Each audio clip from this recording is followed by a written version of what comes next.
All right, so let's go to the code examples file for today.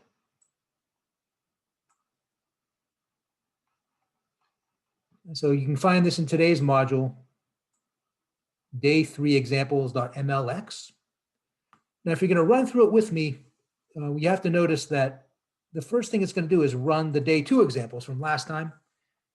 So you have to make sure that this file is in your current directory. And remember, your current directory is what's shown here. Okay, so for me, it's MATLAB Engineering 1221, Spring 2021.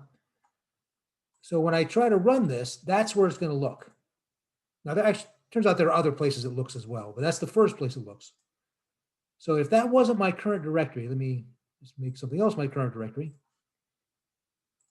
And if I try to run this, I get an error. It can't find it. Okay? So I have to tell it, well, where I want you to look is Engineering 1221, Spring 2021. All right, so now it finds it. All right. And by the way, did you know you could do this? Did you know you can call one script from within another script? Yeah, well, you can. All right, so the reason I did this is so now I have a bunch of arrays in memory that I can do manipulations on.